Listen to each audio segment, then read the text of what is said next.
Hi everyone. तो पिछले video में मैंने आपको बताया नहीं कि क्यों slowest step is the rate determining step. तो इसके लिए मैं तुम्हें एक एग्जांपल देती हूँ कि अगर तुम और तुम्हारे फैमिली मेम्बर्स एक पार्टी में जा रहे हैं, ओके, तो क्या है कि जो भी, जैसे लेट्स से कि तुम्हारे पापा बहुत जल्दी तैयार हो जाते हैं तो he gets ready in 2 minutes. तुम्हारा भाई भी बहुत जल्दी तैयार हो जाता है, in 5 minutes he gets ready. तुम भी बहुत जल्दी तैयार हो जाते हो, तुम भी 5 मिनट में तैयार हो जाते हो। But then there is your mother who takes half an hour to get ready. मतलब पूरा आधा घंटा तो उन्हें मतलब सिलेक्शन के लिए चाहिए होता है, फिर और आधे घंटे में वो मेकअप हेयर सब कुछ करती हैं, तो 1 घंटा उनमें लग जाता है। तो तुम सब 2-5 मिनट में तैयार हो रहे हो, फिर भी पार्टी में तो तुम लोग कब पहुँचोगे? जब मम्मी तैयार होगी, करेक्ट? तो 1 घंटा तो लगेगा ही। तो तुम्हारी मम्मी की स्पीड जो है वो डिटरमाइन कर रही है तुम्हारा रेट। मतलब तुम कितनी देर में पहुँच रहे हो, that is determined completely bye तुम्हारी मम्मी कितनी देर में तैयार हुई। बिकॉज तुम लोग तो बहुत जल्दी तैयार जाते हो, तुम्हारी मम्मी को 1 घंटा लग रहा है, तो शी इज़ द वन जिनकी वजह से तुम लेट हुए हो। तो she is the rate determining step. उन्हीं की वजह से तुम्हारा रेट डिटरमाइन होगा, वही मेन इन्फ्लुएंसर है उसमें, है ना? तो यही केमिस्ट्री में भी चलता है ना। Slowest step in itself is elementary. जो स्लोएस्ट स्टेप है वो एक एलिमेंट्री स्टेप है, मतलब एक सिंगल स्टेप होता है। Intermediate is C L.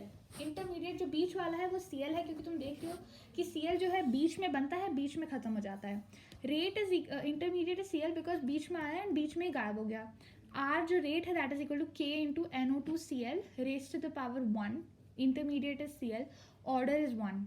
ठीक है, उस स्टेप के लिए जो तुम्हारा इंटरमीडिएट है वो सी एल है, ऑर्डर क्या है? 1 है। क्यों है ऑर्डर 1? बिकॉज ये एक सिंगल स्टेप की बात हो रही है यहाँ पे। ठीक है, तो तुम्हारा ऑर्डर 1 है। हम इसी पर्टिकुलर स्टेप की बात करें, इसलिए तुम्हारा ऑर्डर जो है एकदम 1 आ गया है, करेक्ट? तुम्हारा जो स्टोइकोमेट्रिक कोएफिशिएंट है वही तुम्हारा ऑर्डर बन गया है। और फिर मॉलिक्यूलैरिटी इज इक्वल टू मीनिंगलेस। मॉलिक्यूलैरिटी की यहाँ पे कोई मीनिंग नहीं है कि कितने मॉलिक्यूल्स कितने से रिएक्ट कर रहे हैं, ऐसे कोई मीनिंग नहीं है। Okay, now see 2O3 gives 3O2. This is type 2 of reaction. ठीक है, जो 2 O3 के मॉलिक्यूल्स, ओजोन के molecules, they give 3 oxygen molecules. So O3 आगे जो है इसका फर्स्ट स्टेप K1 की प्रेजेंस में O2 प्लस O बनता है, and O2 plus O in presence of K2 become O3. This is the fast step. And जो स्लो स्टेप है that is O3 plus O gives in presence of K gives 2O3. This is the slow step or the rate determining step. Rate law written from slow step. हमेशा हम slow step का फिर rate law लिखते हैं, तो R is equal to K into O3 raise to the power 1 into O raise to the power 1। ये first step है। ठीक है, तो K क्यों? क्योंकि K यहाँ पे stoichiometric, sorry, K is the rate constant, so that we are writing K। ठीक है, ये टाइप 2 है रिएक्शन। यहाँ पे 2 स्टेप्स हो रहे हैं यहाँ पे इस तरीके से। इंटरमीडिएट जो यहाँ पे O है, बिकॉज वो बीच में बना, बीच में खत्म हो गया, nascent oxygen. Whenever we remove intermediate we only remove it from the reversible step. If reversible not given assume it to be reversible. हमेशा इंटरमीडिएट जो रिमूव हो रहा है वो रिवर्सिबल स्टेप से ही रिमूव हो रहा है। जैसे ये जो स्टेप है इसमें रिवर्सिबल दे रखा है कि रिवर्सिबल स्टेप है, तो यहीं से हम जो है इंटरमीडिएट को रिमूव करेंगे। ठीक है, तो अगर रिवर्सिबल स्पेसिफिकली मेंशन नहीं है तो you can assume it to be reversible. Now rate of forward reaction is K1 O3 raised to the power 1 and rate of backward reaction is equal to K2 O2 into O. Okay, ये backward rate है। तो हमने rate of reactions लिख लिए हैं forward और backward. At equilibrium, ना देखो हम एलिमेंट्री रिएक्शन देख रहे हैं, इसलिए हम order is equal to stoichiometric coefficient कर रहे हैं। At equilibrium RF is equal to RB, तो तुम देख सकते हो कि K1 into O3 is equal to K2 into O2 into O. Therefore O is equal to K1 upon K2 into O3 upon O2. ये समझ आ रहा है?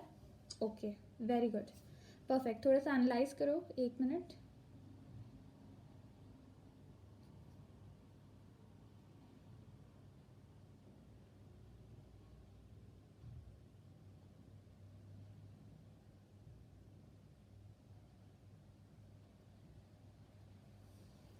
ओके, अच्छा आगे करते हैं।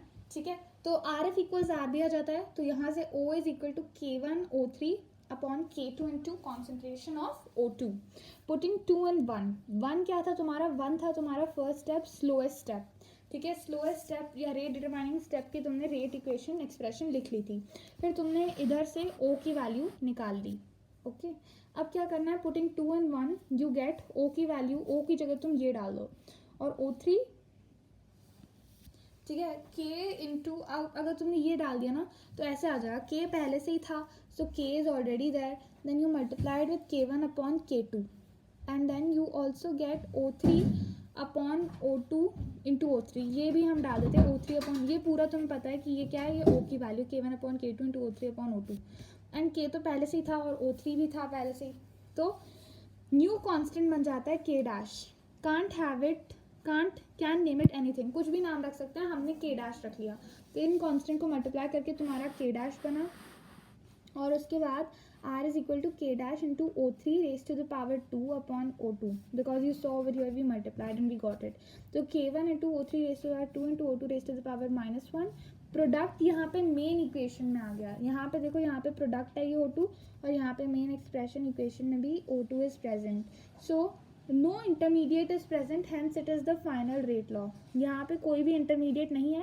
जो फाइनल रेट लॉ है उसमें कोई भी इंटरमीडिएट नहीं आना चाहिए, तो तुम देख सकते हो कि कभी कभी जो प्रोडक्ट है वो भी रेट एक्सप्रेशन में आ जाता है, एंड कोई भी इंटरमीडिएट जो है नहीं प्रेजेंट होना चाहिए रेट लॉ में, because intermediate should not be shown in the actual equation, because वो बीच में बनता है और बीच में खत्म हो जाता है, and you can see over here that order is equal to 1.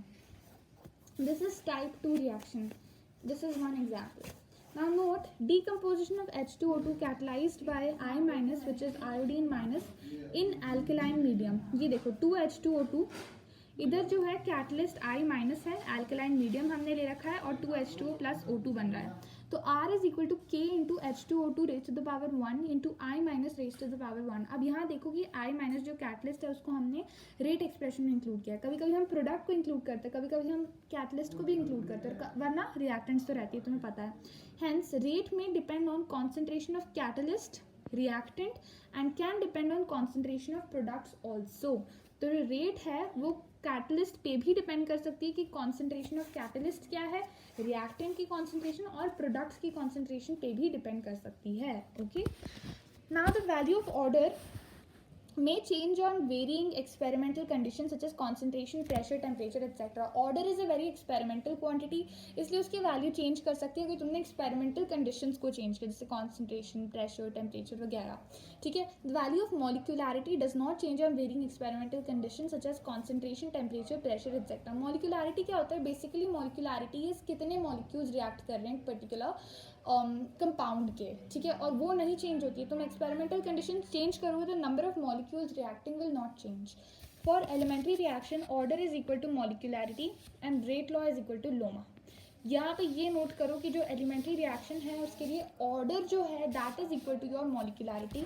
जो तुम्हारी मॉलिक्यूलैरिटी है वही तुम्हारा ऑर्डर है, मतलब स्टोइकियोमेट्रिक कोएफिशिएंट वाला वही चीज़ है, और जो रेट लॉ है that is Loma, law of mass action. ठीक है, मतलब कि तुम जो स्टोइकियोमेट्रिक कोएफिशिएंट है उनको पावर बना सकते हो. ठीक है, understandable, good. For complex reaction mechanism is needed. We need to solve 5 things in complex reaction. Complex reaction के लिए हमेशा मैकेनिज्म चाहिए, मतलब एक मल्टीपल स्टेप रिएक्शन है तो उसमें तुम्हें जानना है कि एक एक स्टेप में क्या हो रहा है. ठीक है, 5 चीज़ें चाहिए होती हैं कॉम्प्लेक्स रिएक्शन को सॉल्व करने के लिए. पहली बात, मैकेनिज्म गिवन, रिएक्शन आस्क्ड. क्या कर सकते हैं कि वो मैकेनिज्म दिया जा सकता है कि मतलब सारे स्टेप्स दे दिए और रिएक्शन पूछ रहे हैं. ठीक है, कि क्या रिएक्शन था, क्या रिएक्शन, तो just add all the steps of mechanism algebraically. ठीक है, जो सारे स्टेप्स हैं उनको एल्जेब्रिकली तुम ऐड कर दो. ठीक है, O3 gives O2 plus O दे रखा है और O3 plus O gives 2O3 दे रखा है. अब तुम्हें डिटरमाइन करना है कि रिएक्शन क्या है, तो तुम सब कुछ ऐड कर दो, है ना. तो तुम LHS में क्या करोगे, add O3 plus O3 add करो, एंड RHS में O2 प्लस O और 2O3 दे रखा है. अच्छा, सब कुछ एल्जेब्रिकली ऐड करना है तुम्हें इधर, है ना. तो O3 O तो जो है तुम्हारा इंटरमीडिएट है तो वो तो अपीयर होगा नहीं फाइनल में, है ना. O3 तुम्हारे कितने आएंगे, 2O3 आएगा. ओके, एंड 2O3 से क्या फॉर्म हो रहा है, 3O2 फॉर्म हो रहा है.